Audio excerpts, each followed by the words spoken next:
Bukan rahasia lagi jika saat ini sosok Coach Shin Tae-yong tengah dalam tekanan besar. Padahal Coach Shin cuma gagal di AFF. Itu pun pakai tim U22, tim yang dipanggil bukan hanya sekedar atas keinginan Coach Shin, tapi juga ada andil dari keputusan PSSI dan klub-klub di Liga 1 juga.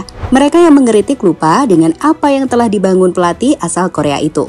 Seperti membawa lolos timnas ke round 3 yang otomatis memberikan tiket Piala Asia 2027, lolos ke semifinal Piala Asia U23, hingga yang terbaru bersaing di round 3 menghadapi tim-tim raksasa Asia demi lolos ke Piala Dunia 2026. Peluang itu masih terbuka lebar, tapi sialnya, ulah dari orang-orang tak bertanggung jawab justru coba merusak apa yang telah dibangun di tubuh timnas. Tapi tenang, meski diam, Coach Shin tetap fokus kok. Dukungan pun akan selalu ada untuk dirinya, termasuk dari para punggawa tim Garuda saat ini. Dan di video ini kita akan sama-sama ulas gimana Coach Shin bisa menutup mulut para pengkritik dengan para pemain bersatu di skuad tim Garuda.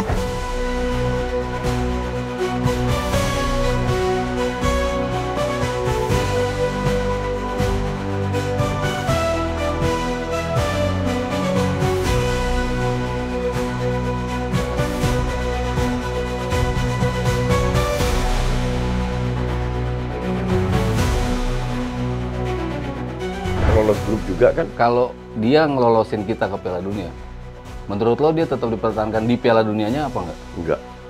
Pas Piala Dunia harus ganti. Kalau kita mau perform di Piala Dunia, gue bilang harus ganti. Walaupun dia ngelolosin. Iya.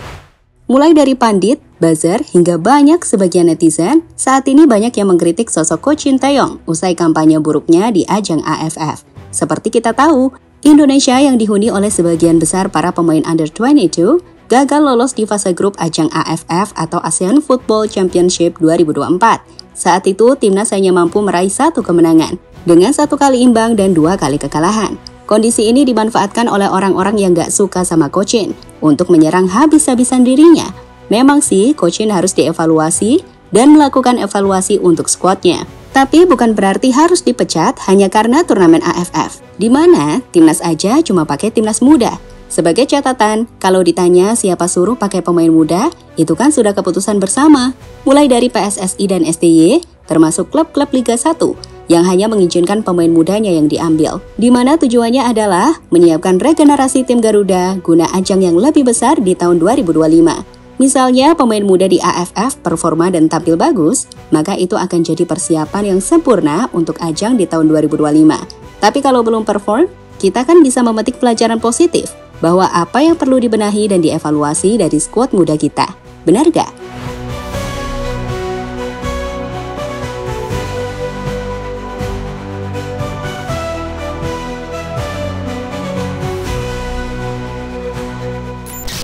Meski begitu, Coach Shin memilih untuk tetap bungkam dengan kritikan-kritikan yang memintanya out.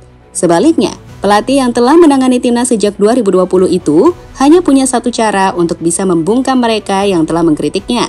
Kami pikir Coach Shin sudah tahu, dan caranya adalah membawa timnas melangkah ke Piala Dunia. Sementara itu, untuk bisa membawa timnas melangkah ke Piala Dunia, kesempatan tim Garuda sebenarnya terbuka cukup lebar, teman-teman, terkhusus jika melihat klasmen saat ini. Maka Indonesia yang berada di posisi 3 grup C di kualifikasi Piala Dunia ronde 3 zona Asia punya peluang besar karena dalam 4 pertandingan sisa, jadwal Indonesia terbilang paling menguntungkan. Timnas akan memainkan laga tandang ke Australia, yang targetnya adalah imbang. Syukur-syukur bisa menang. Setelah itu ada 2 laga kandang menghadapi Bahrain dan China, yang harus dimenangkan dan potensinya besar. Jika target di 3 laga itu berhasil, kita sih hampir dikatakan lolos. Sebelum terakhir, main nothing to lose menghadapi Jepang.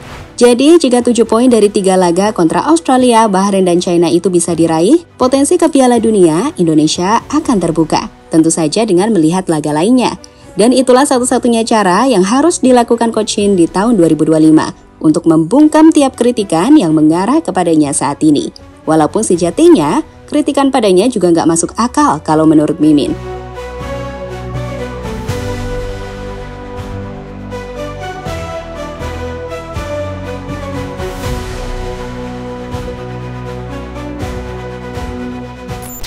Meskipun kritikan saat ini mengarah kepadanya, namun kami pikir STY nggak perlu terlalu memikirkannya. Ia hanya perlu fokus di round 3 nanti, saat aura di skuad timnas senior sejatinya masih sangat positif, seperti beberapa hal berikut ini. Kepercayaan pemain pada STY. Jika ada hal yang kami pikir akan jadi hal paling dasar yang membuat Coach Shin tetap bisa tersenyum, maka hal itu adalah kepercayaan para pemain utama timnas kepada Coach Shin Tae-yong. Gak peduli pandit ngomong apa, netizen ngomong apa, kalau pemain sudah percaya, itu sudah lebih dari cukup bagi Coach Shin untuk bertarung di round 3 nanti. Jadi kalau berbicara soal bagaimana sudut pandang pemain pada pelatih asal Korea ini, sejauh ini para pemain timnas itu sangat menghormati dan percaya. Tanya saja pada Justin Hubner. Pemain yang dikenal keras itu bahkan sempat menyebut bahwa Coach Shin adalah pelatih terbaik yang pernah ia miliki. Hal itu dijawab Justin dalam story yang pernah ia buat beberapa hari yang lalu. Selain Justin, sudut pandang soal sosok Coach Shin juga dijelaskan oleh Tom Hai. Pemain 29 tahun di skuad timnas Indonesia ini menjelaskan bahwa Coach Shin adalah sosok yang bisa membuat tim terhubung dengan erat, meskipun terkadang terkendala soal bahasa. Itu nggak masalah menurut Tom Hai. Dia selalu menuntut banyak dari kita. Tetapi kadang semua orang pun tahu sisi humornya. Hubungan kita sangat baik. Saya belum lama di sini, tetapi semakin erat hubungannya. Kadang komunikasinya cukup sulit karena bahasa. Tetapi kita punya banyak orang dalam tim yang membantu itu juga penerjemah coach. Ujar Tom Hai, sumber bolasport.com. Apa yang dijelaskan oleh Tom Hai dan juga Justin Hubner, kami pikir sudah cukup untuk menekankan bahwa jika di mata para pemain timnas, Coach Shin masih mendapatkan dukungan dari mereka. Dan itu penting jelang round 3 nanti. Gak lucu kan tiba-tiba ganti pelatih, di mana para pemain harus beradaptasi lagi. Itu akan sangat sulit. Tanya saja pada para pemain MU saat pelatih baru Amorim masuk untuk menggantikan Ten Hag. Itu benar-benar tak mudah.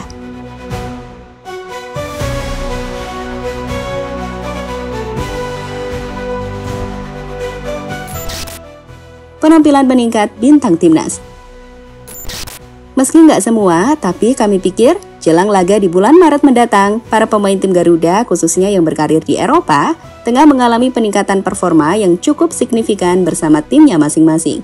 Tom Hai contohnya, pemain 29 tahun itu baru-baru ini masuk ke dalam Best 11 of the Week-nya Eredivisie, usai berhasil mengantarkan timnya Almer City meraih kemenangan atas Heerenveen 3-0.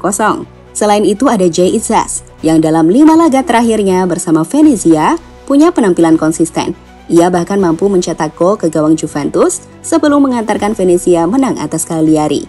Gimana dengan Wahji Ragnar? Di Liga Belgia, Ragnar tampil cukup bagus. Dirinya adalah pemain utama dan jadi kunci lini serang FC Vidander.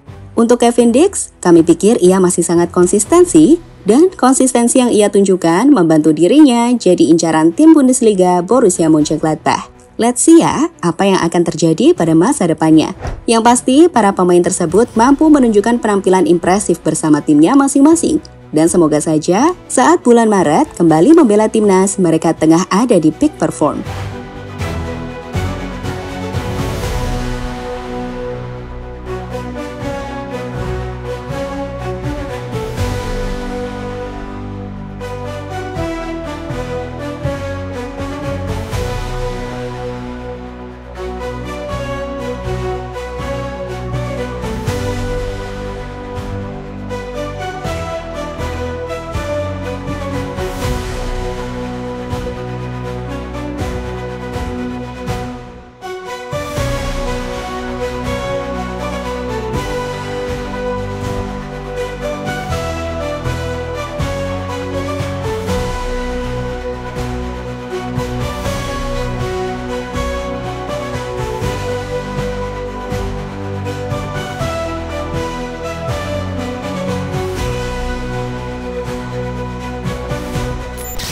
Melihat hal-hal tersebut, kalau ada yang mengkritik STY, saya katakan wajar. Karena kalau pelatih gagal ya memang layak dikritik. Dan STY memang gak berhasil di AFF dengan skuad muda. Tapi meminta STY out, kami akan katakan itu gak masuk akal. Dan untuk menjawab kritik-kritik tersebut, STY saat ini punya satu cara. Bawa lolos Indonesia ke Piala Dunia, Coach. Bismillah ya.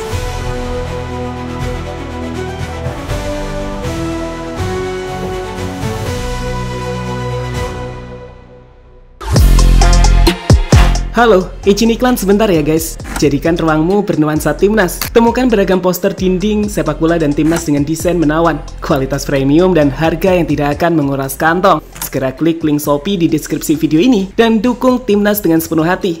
Mulai dari dinding rumahmu.